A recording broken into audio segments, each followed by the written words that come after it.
is a talk by Daniel Nix from the University of Nottingham, and the title is Iterating the Minimum Modulus. Please, Dan.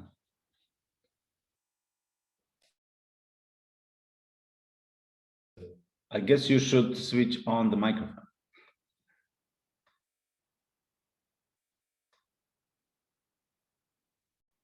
Okay, right, yes, microphone unmuted. Can you see the shared screen as well? Yes. Yes. Okay. All right. Earlier I could see you when I did this, but you've all disappeared. But I guess that's okay for these online talks. Okay, so I'm going to be giving something of a survey of results in complex dynamics related to the iterated minimum modulus function. So some parts of this are joint work of mine with Phil Rippon and Gwyneth Stallard, and actually you'll see the influence of Rippon and Stallard throughout most of the results in this talk. So this is very much a talk about transcendental entire functions. So f will always be a function from the complex plane to the complex plane. And I'll just write TEF for transcendental entire function. And two of the key quantities for this talk are the maximum modulus and the minimum modulus. So the maximum modulus I will just denote by M of R, capital M of R.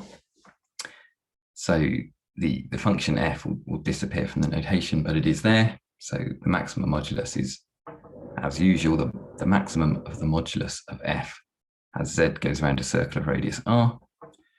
And similarly, the minimum modulus that I'll denote by a little m of r, that's the minimum of the modulus of f as z goes around a circle of radius r. So I guess you've seen these before, and here are some trivial remarks about these functions. So clearly the minimum modulus is always smaller than the maximum modulus. We know that the maximum modulus function increases, and it increases off to infinity. And in fact, it does so at quite a fast rate. It does that faster than any power of r. The minimum modulus behaves in a slightly more complicated way in that it goes up as well as down. So it alternately increases and decreases. When it starts decreasing, it keeps coming down until it hits 0 before it starts increasing again. So that's what the minimum modulus function looks like. I guess I should mention that if you have a function, a transcendental function with only finitely many zeros, then the minimum modulus will always tend to 0 as r gets big. So what I'm going to be looking at a lot of the time is the iterated minimum modulus, but we'll also use the iterated maximum modulus. And I'll denote these things like so. But the important thing to note here is that we are iterating these functions, the maximum modulus and the minimum modulus, as functions of r. So, well, the example here, m2 of r is m of r. What we are not doing is considering the minimum modulus of the iterates of f. We are iterating these things as functions of r.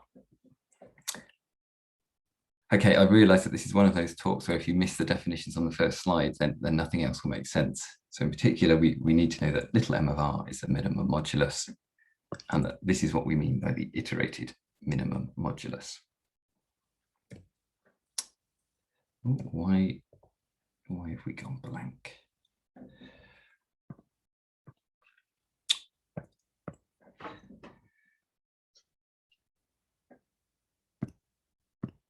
So, can you still hear me at all? Yes. Okay, so something's working then. So what I was about to say, well, I need to get my slides back.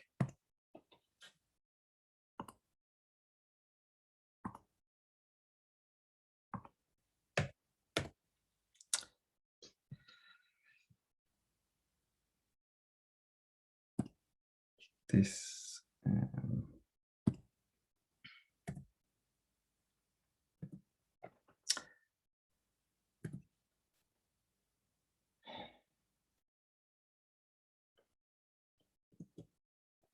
Okay, this is completely frozen for me and I can't see anything and my machine is not responding. Don't worry, just calm. We can hear. We can hear you. And if you want to reboot your computer or if you want to kill the program and share again. So what I was about to say is that the iterated maximum modulus has become something of a familiar object in at least some parts of complex dynamics. So what can I say about the iterated maximum modulus? It's pretty easy to see that if you start off with a large enough value of r, then the iterated maximum modulus will always go off to infinity. That follows from the fact that the maximum modulus function gets large.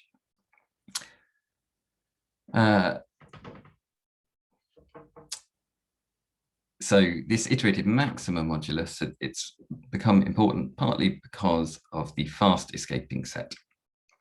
So the fast escaping set has become a useful tool and an interesting object in its own right, and it can be defined in terms of this iterated maximum modulus. But the iterated minimum modulus occurs less often, but nonetheless, that's the theme of today's talk. Okay, so yeah, some kind of survey of results about the iterated minimum modulus. So the structure of the talk is as follows. In a moment, we'll have some introductory comments on Yermomenko's conjecture and spiders' webs. And after that, the talk has two main parts, both of which are linked to this condition. So for some entire functions, there will exist a value of r such that the iterated minimum modulus tends to infinity. And for other entire functions, there won't be such a value of r. So for example, if you have the exponential function, it's clear that the minimum modulus function is bounded, and so certainly no such r exists for the exponential function. So the first part of the talk will be, let's assume that we have a function and such an r exists. So assume we have a function for which the iterated minimum modulus does go off to infinity for some value of r, then what can we say about such functions? What things can we prove under that assumption? And the second part of the talk will then be to give some examples of classes of functions that do satisfy that condition and other classes of functions that do not satisfy that condition. Okay, so first of all, these few introductory remarks about the escaping set and about spiders' webs. So the escaping set we've already seen yesterday. It's the set of points in the complex plane whose orbits go off to infinity under iteration by f.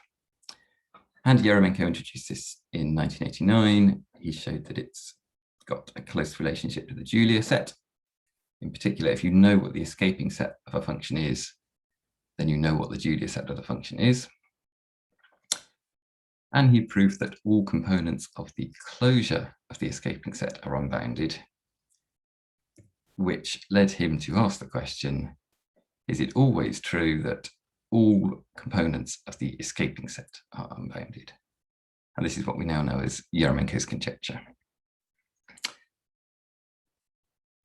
One partial result towards Yermomenko's conjecture is Rippon and Sallard's result that the escaping set always has at least one unbounded component. And their proof of this used the fast escaping set. So the fast escaping set is this subset of the escaping set, and the iterated maximum modulus is important there. And what they showed is that the fast escaping set has all of its components unbounded. So in particular, there's always at least one component of the escaping set that is unbounded. Okay, so in general, Yermomenko's conjecture is open and it's very difficult, but it is known to hold for a wide range of examples. And often in these cases, we know something extra about the structure of the escaping set. So for example, for lots of transcendental entire functions, including exponential maps, the escaping set is known to be a Cantor bouquet of uncountably many unbounded curves. So we heard yesterday about Cantor-Bouquet-Julia sets, and we saw some pictures, and similar pictures would apply for Cantor-Bouquet escaping sets. And from the point of view of Eremenko's conjecture, if you know that your escaping set is a Cantor-Bouquet, then every component is an unbounded curve. So escaping that. So Eremenko's conjecture is certainly true for those functions. But not all functions have Cantor-Bouquet escaping sets. There are other possible structures. And what we're going to see is that for some families of functions, the escaping set looks like a spider's web. So here's a definition of what it means for a set to be a spider's web. So note that the definition of a spider's web is not a dynamical thing. It's just a property that a subset of the complex plane can have. So a set is called a spider's web if, first of all, it's connected. And secondly, if we can find a sequence of nested domains Gn, such that the union of all the Gns is the whole complex plane, and such that the boundary of these domains is in I. So I've drawn a sequence of loops that the domains Gn would be everything inside each loop. The boundaries should be inside the escape. It should be inside I if it's going to be a spider's web, but also I should be connected. So there might be something that connects it up like this. And if you draw this picture, it looks a bit like a spider's web. That's the name.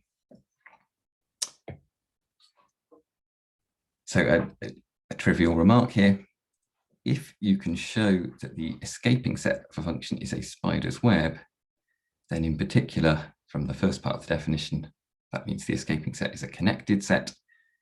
And if it's connected, it has only one component, which certainly has to be unbounded. So Eremenko's conjecture certainly holds if you can show that the escaping set of a function is a spider's web. So that's one motivation for showing that escaping sets are spider's webs. Although you get more information, you get much more structure if you know that the escaping set is a spider's web. It's not just the fact that all components are unbounded.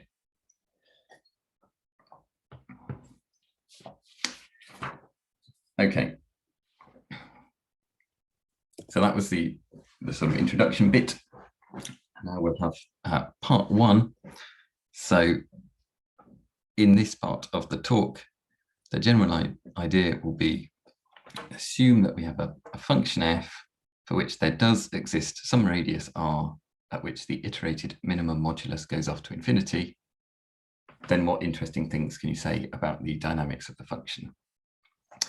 And we mainly delay until the next part of the talk, talking about which functions satisfy this condition and which functions don't satisfy this condition. And the first result we're going to see will be about functions for which this iterated minimum modulus goes off to infinity particularly fast. So here's a theorem due to Phil Rippon and Gwyneth Stallard. And they showed that if you have a transcendental function f and two different values of r, a little r and a big R, such that the iterated minimum modulus for some r actually grows faster than the iterated maximum modulus for a different r, and both those things are going off to infinity, then what you can conclude is that the escaping set is a spider's web. So in particular, it's connected, and Eremenko's conjecture holds for that function. And you also get that the Fatou set of the function must have no unbounded components.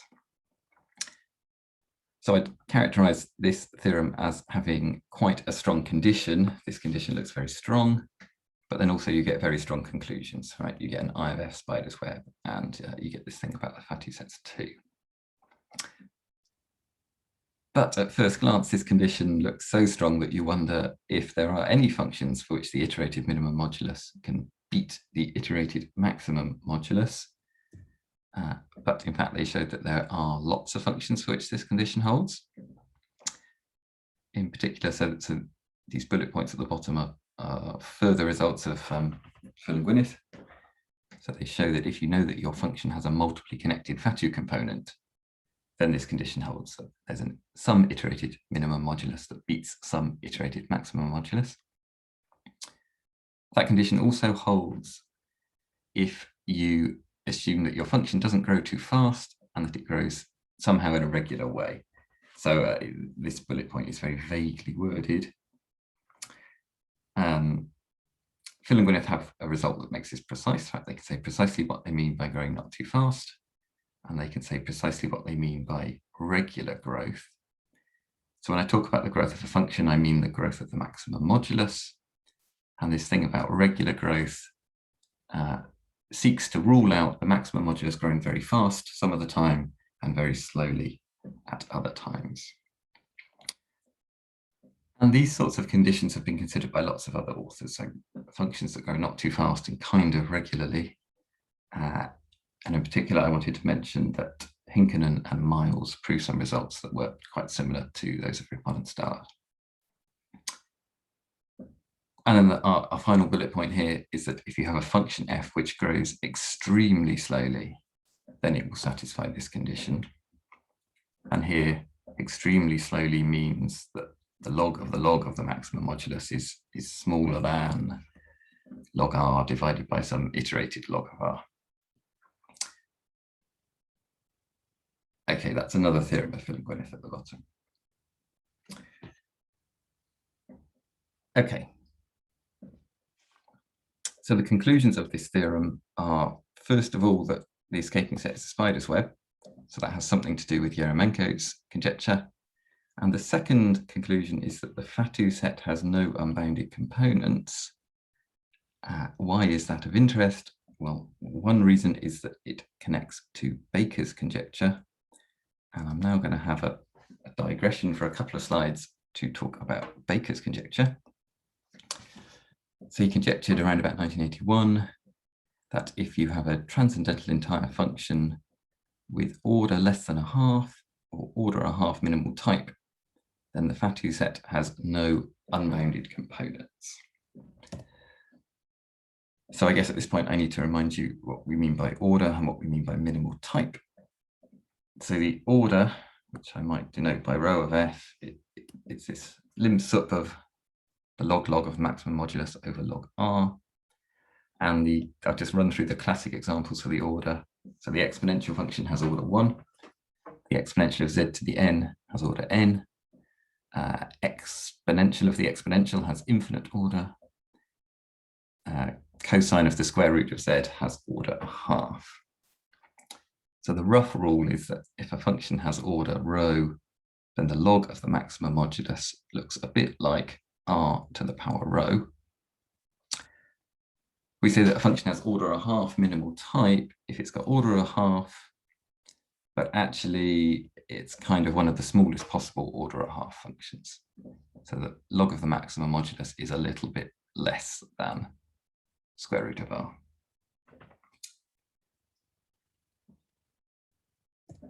Okay, so what's the connection between the result on the previous slide and Baker's conjecture? Well, quite simply, the functions on the previous slide, so the ones for which some iterated minimum modulus beats some iterated maximum modulus, those functions, if they also have order less than a half, then Baker conjecture holds for those functions. Let me jump back.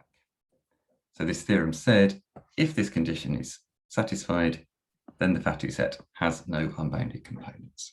So you get Baker's conjecture for functions which satisfy this condition.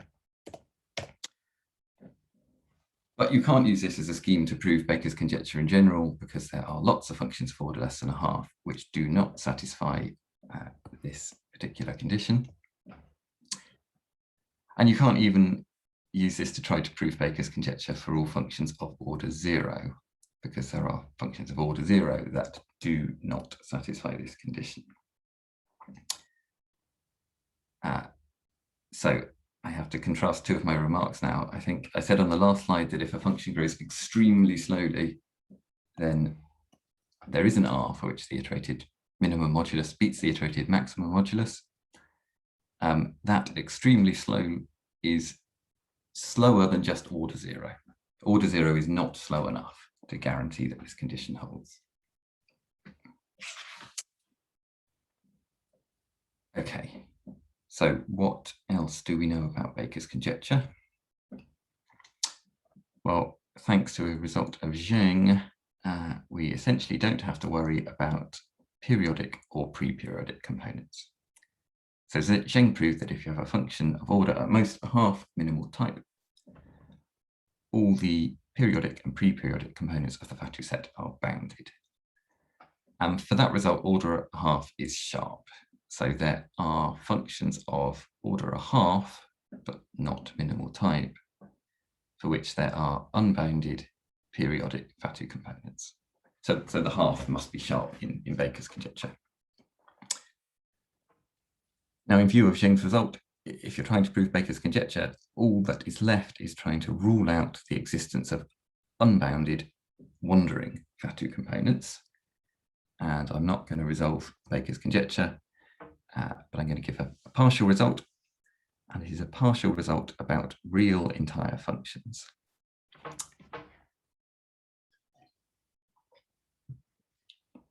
So I'm still talking about complex functions on the complex plane, but I will call one of those functions real if it maps the real axis into the real axis. Or an equivalent way of phrasing that is this statement that it is symmetric with respect to complex conjugation. So it's got a reflective symmetry across the real axis. So our theorem is that if you have one of these real transcendental entire functions,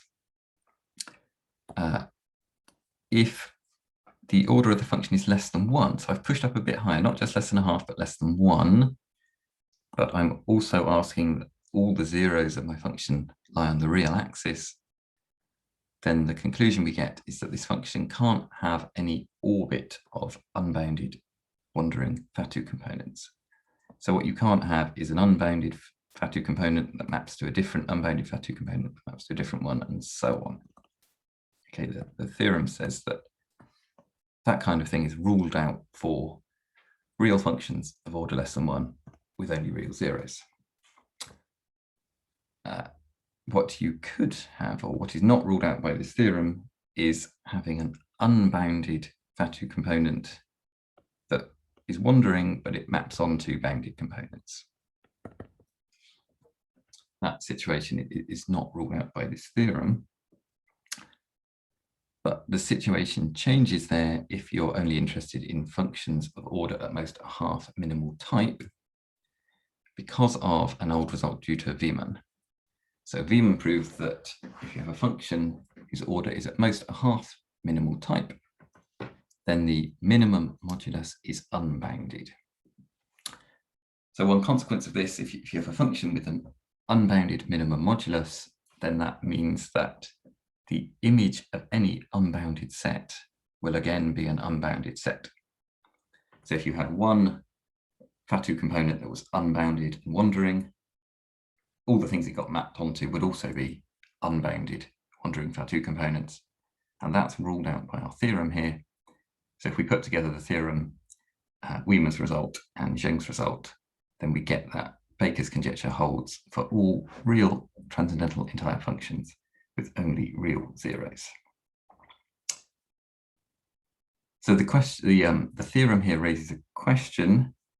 Would that theorem still be true if you don't assume that the function is real, and if you don't assume that all the zeros of the function are real? Or let me put that another way. Does there exist a function with order less than 1 that has an orbit of unbounded wandering domains? That's the question that theorem 1 raises. There definitely are functions of order equal to 1 which have orbits of unbounded wandering domains, but maybe it's impossible for functions of order less than 1.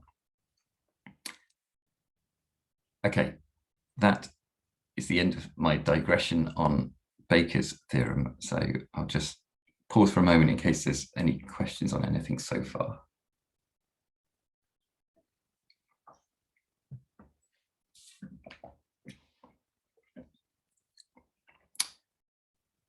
But otherwise, let's continue. So now we're going to go back to thinking about the iterated minimum modulus, which is what I was supposed to be talking about. And earlier we only considered this much stronger condition when an iterated minimum modulus beats an iterated maximum modulus. And now I'm going to just go and think about this much weaker condition. Simply, does the iterated minimum modulus tend to infinity for some r? And what we're going to see is some theorems about functions which satisfy that condition. And later on, we will talk about which functions satisfy this condition. So here is our first theorem. So this is a theorem with quite a weak condition, but also a weak conclusion. So it's a result of John Osborne, Phil Rippon, and Gwyneth Stallard. And they showed that if you just have some value of r for which the iterated minimum modulus goes to infinity, then the set of points with unbounded orbit is a connected set. So this set here is not the escaping set, but it does contain all the escaping points. And it also contains points that have a so-called bungee orbit. So if you have a point whose orbit has an unbounded subsequence, but also a bounded subsequence, those bungee points are also in this set. Okay. So, as I said, there's a weak condition. You just need star, but you get a kind of a weak conclusion. It doesn't tell you anything about the escaping set of the function. And then one of the main results I wanted to talk about today is this one. So here this has stronger conditions, but a stronger conclusion. So here, if we now move into a smaller class of functions. So here we're considering real transcendental functions. They have to have finite order. And again, I'm asking that all the zeros of the function lie on the real axis. Under those conditions, if this iterated minimum modulus condition holds, then the escaping set is a spider's web. And so in particular, it's connected, and Yeremenko's conjecture holds for these functions. Actually, what we prove in this result is a little bit more. So actually, we show that under these conditions, the escaping set contains a spider's web of points that tend to infinity at a uniform rate. And that uniform rate is related to the iterated minimum modulus of the function f. And what I'm going to do is give a very vague sketch of this proof. So we remind you here what the conditions are. We've got a real function f of finite order with only real zeros. We're assuming that for some r, the minimum modulus iterates off to infinity. And we want to show that I of f is a spider's web. Well, one of the first things we can do is sort of upgrade our assumption that the function had finite order to actually show that the function has order at most 2. So all the other hypotheses combine to show that the order can't be too big. This fact is used later in the proof, but we're not going to see how it's used in the sketch that I give. But I'll come back and say something more about this fact right at the end of the talk. So we're assuming, for the sake of contradiction, that the escaping set is not a spider's web. And it's tempting to think that if the escaping set is not a spider's web, then you must be able to find a long curve in its complement. That's not quite true. For this sketch, I'm going to sort of pretend it is true, that if I of f isn't a spider's web, then we can find a long curve in its complement. What we actually do is find a long curve that doesn't meet some subset of the escaping set related to this particular uniform rate of escape in terms of the iterated minimum modulus. I'll draw a picture in a moment. Once we've got this long curve outside the escaping set, we then find a sequence of curves gamma n, where each curve is contained inside the image of the one before. And one of two things happen, both of which will lead to a contradiction. So let me start drawing a picture. So our assumption is that the escaping set was not a spider's web. So let me draw something which is not quite a spider's web.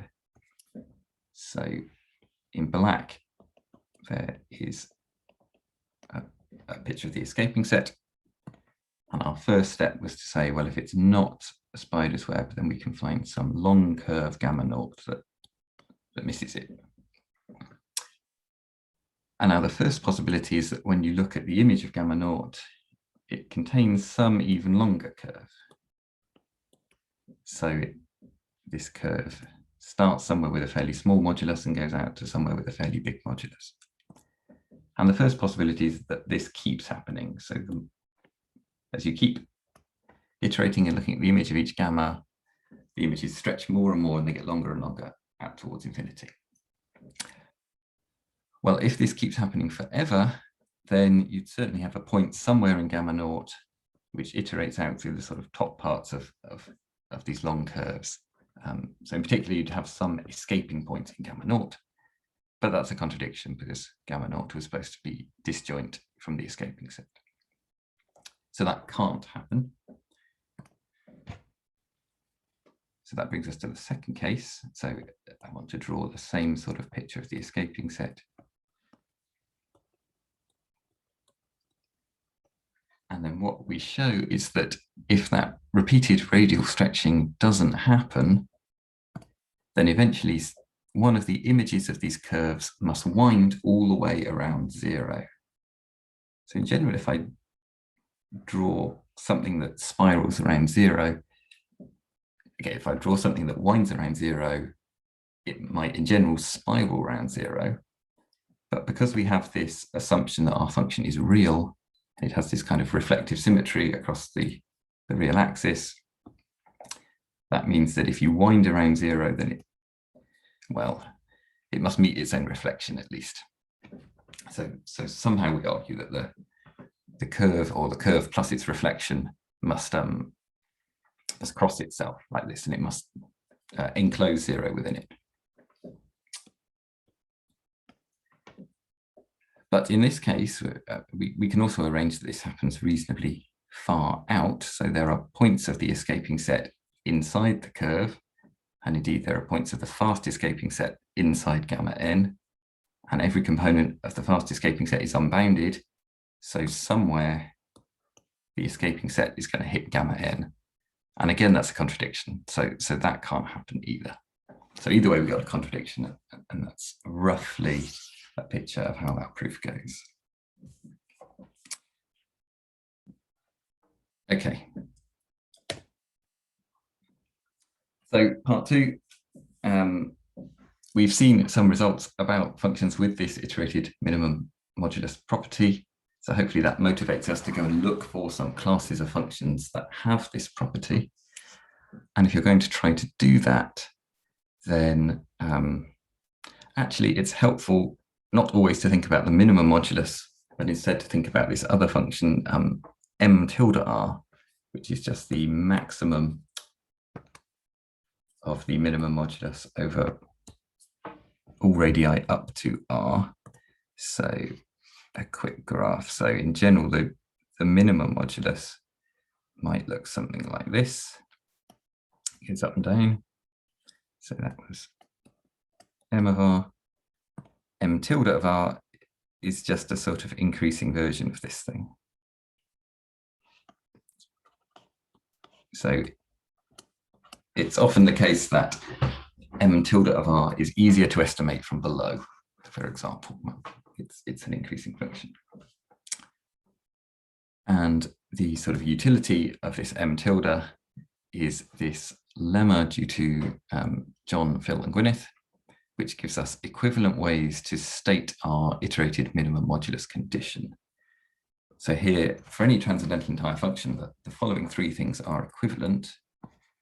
The first one is just the condition we've talked about. Mn of r goes to infinity for some r.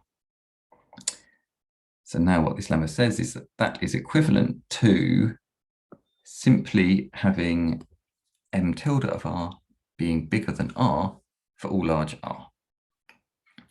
That somehow feels like a simpler condition. And that's also equivalent to the existence of a sequence of radii going out to infinity, so that the minimum modulus at one radius is at least as big as the next radius. So somehow the original condition is like a dynamical thing, that you have to iterate the minimum modulus function to show that. That seems like a hard thing to prove for a given function f. These other conditions are somehow not dynamical and so are easier to verify or disprove.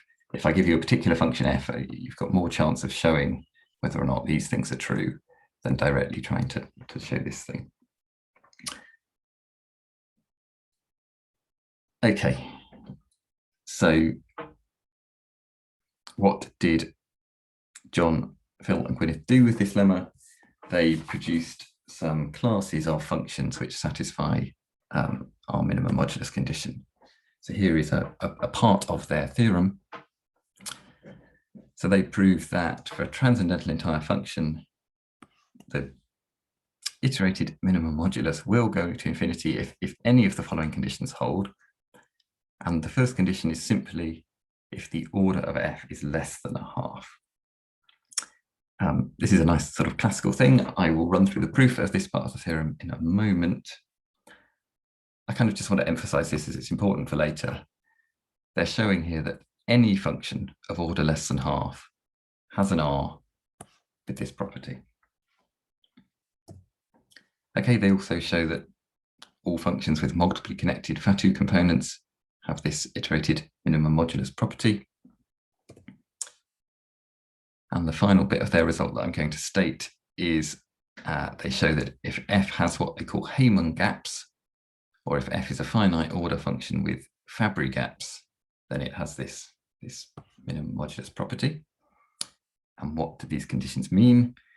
So here we are looking at a function f with a Taylor series of this form, ak set to the nk. So there are certain powers missing, right? There are gaps, and there are only certain powers in this Taylor series. And the function is said to have Fabry gaps if the powers that you see grow faster than k. And the Heyman gap condition is slightly more complicated, but it's certainly satisfied if the powers that you see grow faster than some power of k bigger than 1. So the Fabry condition is a bit weaker, but you need finite order to use the Fabry condition. Okay, I don't want to say anything more about gaps in power theories,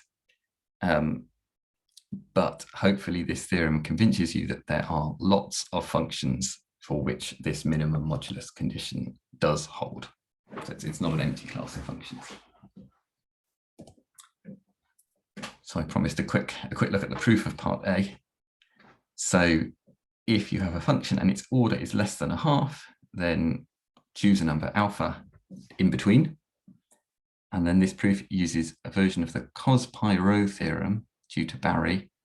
And what that says is, if I move your faces on my screen, the cos pi rho theorem gives an epsilon such that for all large values of r, you can come down a bit, so you can find a slightly smaller value at s. So it's smaller than r, but not smaller than r to the power epsilon, such that at this radius s, the minimum modulus of your function is bigger than the maximum modulus to some power. And here the fact that alpha is less than a half means that this power is positive. So given any big r, if you come down a bit, you can find a radius where the minimum modulus is bigger than a power of the maximum modulus. Now what we want to do is use the previous lemma to show that this will give us the iterated minimum modulus condition. So what we have to do, our aim is to show that m tilde of r always gets bigger than r if r is big. And what were the steps in the middle? Well, this m tilde of r is bigger than s, so m tilde of r was definitely bigger than the maximum modulus at s, right? This was the maximum of the minimum moduluses at all smaller radiuses. So this term is certainly as big as this term by definition. The cos pi rho theorem says that this is at least as big as this, so that's this term here. This number s is at least as big as r to the power epsilon. So since the maximum modulus is increasing, that's at least as big as this expression. And then what we're looking at is the maximum modulus of some power of r raised to some power. And because the maximum modulus grows faster than any power of r, provided r is big, that's going to be bigger than r. So that satisfies the condition of the previous lemma. And so by that other lemma, that there exists some different r for which the iterated minimum modulus will go off to infinity.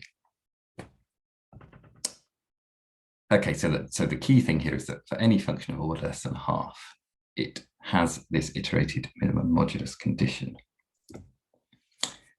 So now let's have a few more concrete examples. These examples are all due to Osborne, Rippon, and Stallard. So first of all, cos root z has order a half. It clearly doesn't satisfy this condition star because the minimum modulus is bounded. Right? If you put in a real number, cos is always at most 1 in modulus. On the other hand, 2z cos of root z also has order a half, and that one does satisfy star. So there's two similar looking functions, but one satisfies star and the other one doesn't. I should mention actually, both of these functions are in this special class of real entire functions with only real zeros. Then you can push this a little bit further. So for any integer p, the function cos z to the p, that's got order p, but it has a bounded minimum modulus, so it doesn't satisfy star. But 2z times cos z to the p does satisfy star. So there are examples for any integer order. There are examples of functions both ways. And I guess we should note that while these are real functions, they no longer have only real zeros. Okay, I've waited this long to tell people who are interested in the Yeremenko-Lubitsch class B that nothing in this talk is of interest to them. You probably figured this out already. So this is the class of functions for which the set of all singular values is bounded. Okay, for such functions, there's always one of these tracks where the function is bounded on the boundary. So it has bounded minimum modulus. So there's no chance of satisfying star for functions in the class B. And then here are just a few more concrete examples. So this function, 2z times 1 plus e to the minus z, that's a function with an invariant Baker domain that does satisfy the condition star. I think I'll not say anything about this next example. And the bottom one here, Fatou's function. This is probably the classic example of a function with a Baker domain. So in the right half plane, it just looks like z goes to z plus 1, and our points are iterating slowly off to infinity. That function does not satisfy this iterated minimum modulus condition, but it is true that the escaping set is a spider's web. So that was proved by Fatou. And that example is just here to show that the escaping set can be a spider's web without this minimum modulus condition holding. There's certainly not an if and only if relationship between these things. Okay. So the first example, right. On the last slide, we said that functions of order less than half always have this condition. This example shows that functions of order a half don't have to have the condition. We could say something about functions of order a half minimal type. So if you have a function of order a half minimal type, this old result of Wieman that I mentioned earlier says that the minimum modulus has to be unbounded. Well, then you might ask, can I push this a bit further? Can we show that for functions of order a half minimal type, actually the iterated minimum modulus has to go off to infinity? That's a reasonable question. The answer is almost, but no. I'm just going to talk about this very quickly. I think if you add some kind of extra regularity condition, which is the sort of mess in this theorem, then with that extra condition, it is true that functions of order a half minimal type satisfy this condition star. But in general, without some kind of extra condition, the answer is no. That's what this theorem here says. There are functions of order a half minimal type for which this condition star does not hold. And even in our special class we've looked at once or twice of real functions with only real zeros, still star doesn't have to hold for functions of order a half minimal type. And I will say nothing at all about the construction of those examples, except that it uses a generalization, thanks to Phil and Gwyneth, of a method of Schelberg.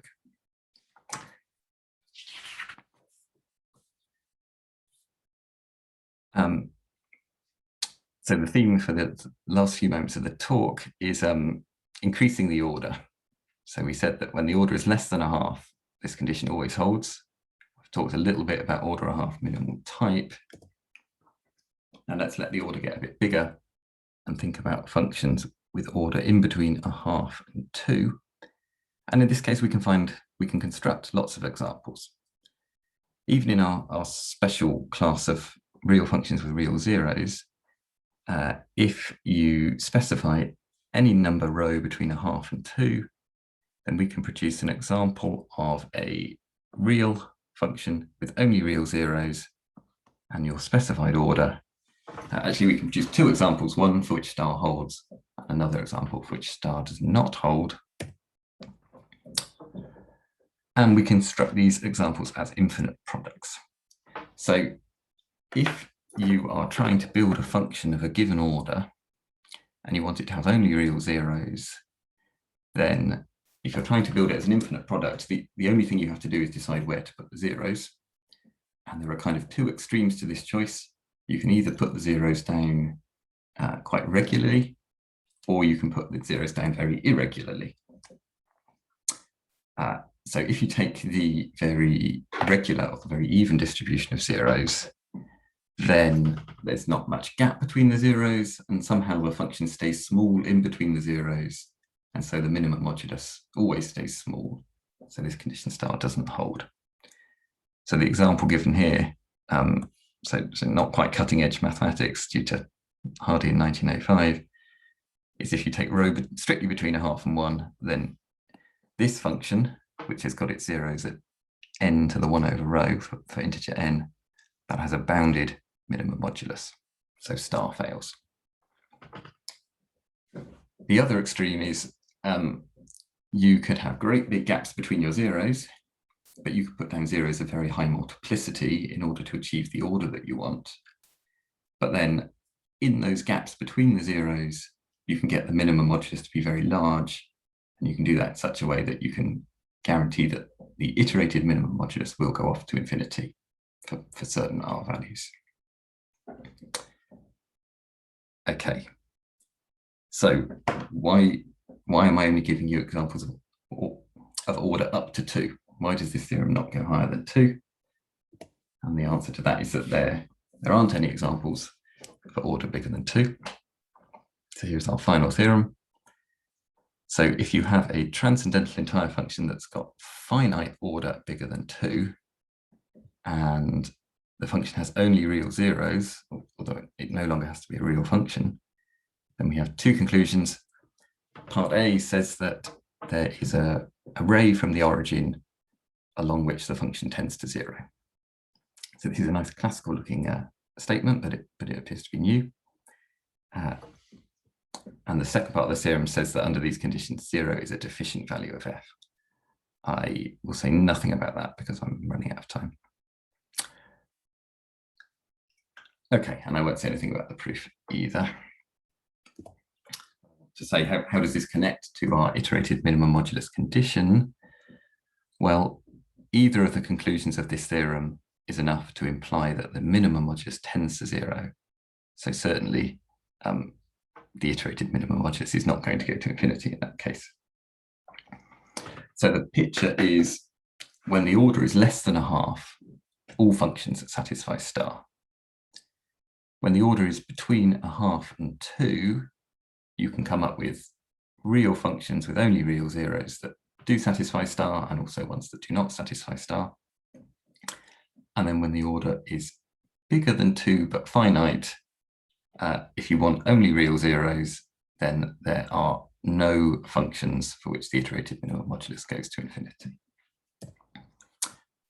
And actually this fact about the order being less than 2 was used, although we didn't see it in the proof I sketched earlier of that result about I of S being a spider's web for the right kind of functions with this minimum modulus condition. So I'll finish with a conjecture. Maybe you can remove this finite order condition from the above. So is it true that if you have any infinite order function with only real zeros, the conjecture is that the iterated minimum modulus never goes to infinity? There's some evidence in this direction. If you have one of these functions, the minimum modulus has to be quite often quite small, but the evidence isn't good enough to show that the iterated minimum modulus couldn't somehow go to infinity for some clever choice of R. If you could remove infinite order from this, then you could also remove the infinite order condition from this theorem, which I stated earlier. Okay, that was all I have time. So, yeah. Okay.